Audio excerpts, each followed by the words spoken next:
dalam keadaan sangat lemah kembali dipapah oleh Ali bin Abi Thalib dan Fadl bin Abbas untuk kembali ke rumahnya. Pada saat itu matahari sudah mulai meninggi. Pintu Rasulullah SAW dikunci dan di dalam Rasulullah SAW sudah terbaring di pangkuannya Aisyah. Ketika itu ada seseorang yang mengetuk pintu rumah Rasulullah dan Fatimah membuka pintu tersebut. Dan sang laki-laki tersebut berkata kepada Fatimah, "Aku ingin bertemu dengan ayahmu." Apa kata Fatimah? "Tidak bisa wahai pemuda, ayahku sedang sakit." Fatimah lalu menutup pintu tersebut dan kembali kepada sang ayah. Kata Rasulullah SAW sambil menatap wajah Fatimah seakan-akan wajah itu ingin dikenangnya seumur hidupnya, mengatakan, "Wahai Fatimah, sesungguhnya yang datang adalah malaikat maut. Malaikat maut hendak mengambil nyawaku pada hari ini." Fatimah sudah tidak tahan lagi dan terseduh-seduh dalam tangisannya. Lalu malaikat maut itu masuk ke rumahnya Rasulullah SAW. Dalam keadaan lemah, Rasulullah SAW bertanya kepada malaikat maut, "Di mana malaikat Jibril? Aku tidak pernah melihat malaikat Jibril selama ini. Di mana dia? Kenapa tidak hadir pada hari ini?" Malaikat Jibril pada akhirnya pun datang menemui Rasulullah SAW dan dalam keadaan yang berbaring dan lemah Rasul berkata pada malaikat Jibril, "Wahai malaikat Jibril, tolong beritahu kepadaku apa hakku, apa yang akan aku dapatkan." Apa yang dikatakan oleh malaikat Jibril? "Wahai kekasih Allah, ketahuilah bahwa seluruh malaikat telah menunggumu di pintu-pintu langit, wahai Rasul. Ketahuilah bahwa surga, pintu-pintu surga telah dibukakan untukmu, wahai Rasul." Tapi apa jawaban Rasul? "Lalu bagaimana dengan umatku? Ketika aku pergi nanti bagaimana dengan umatku?" kata Rasul. Kemudian malaikat Jibril mengatakan, "Siapa yang mencintaimu, siapa yang mengikuti sunnahmu akan bersama denganmu di surga Allah, wahai Rasulullah." Kemudian yang terjadi adalah malaikat Israel mulai mengambil nyawa Rasulullah perlahan-lahan dari kakinya, perlahan-lahan ditariknya.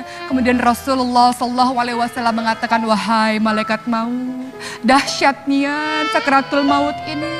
Sakit sekali sakaratul maut ini. Kalau aku tahu rasanya seperti ini, tolong timpakan seluruh rasa sakit sakaratul maut seluruh umatku kepadaku, wahai malaikat maut. Aku tidak ingin mereka merasakan kesakitan yang amat dahsyat seperti ini."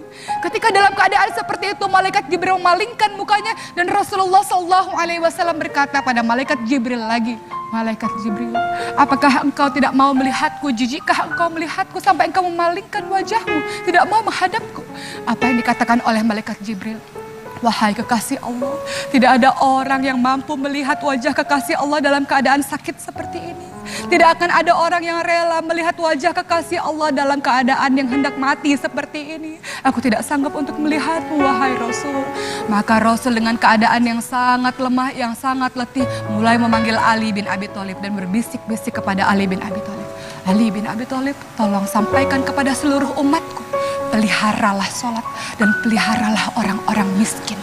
Dalam keadaan mulai satu persatu nafas Rasulullah SAW tersengal-sengal dan seluruh orang sudah mulai menangis, Rasulullah berbisik dengan lemah, "Ummati, ummati, ummati, ummati, ummati, ummati." Rasulullah SAW memikirkan keadaan kita, keadaan umatnya sepeninggalan Rasulullah SAW. Apakah taat kepada Allah atau maksiat di jalan Allah Subhanahu wa Ta'ala? Maka di detik-detik kematian Rasulullah menaikkan satu telunjuknya, kemudian mengucapkan, "La ilaha illallah, la ilaha illallah, la ilaha illallah." Dan pada saat itu juga terpejamlah matanya di pangkuan Aisyah. Seluruh orang menangis dan kemudian kabar matinya Rasulullah SAW mulai tersiar di seluruh penduduk Madinah. Dan semua orang menangis terseduh-seduh, tersayat hati mereka karena kepeninggalan Rasulullah SAW.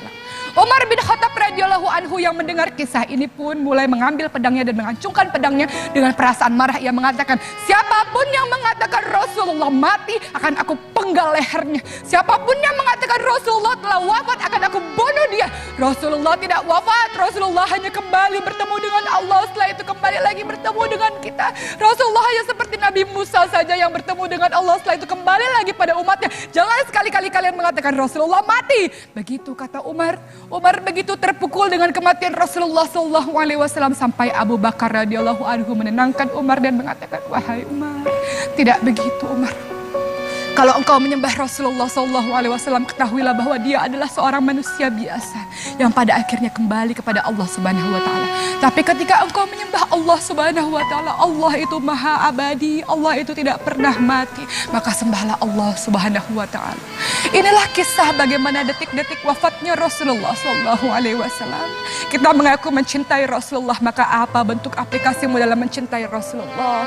Perkataanmu, salawatmu, dan tindak tandukmu untuk mengikuti sunnah Rasulullah adalah bukti cinta kepada Rasulullah. Kita mengaku rindu pada Rasul. Tentu pada satu hari kita ingin berkumpul pada Rasul di syurganya Allah. Mudah-mudahan kisah kematian Rasulullah ini menjadi satu pembelajaran bagi kita untuk senantiasa ingat mati. Dan secerdas-cerdas orang, kata Rasulullah, adalah mempersiapkan perbekalan untuk menyambut kematian kita, untuk pada akhirnya bertemu dengan Allah sang kekasih abadi dan Rasulullah SAW. Mudah-mudahan bermanfaat. Terima kasih. Wassalamualaikum warahmatullahi wabarakatuh.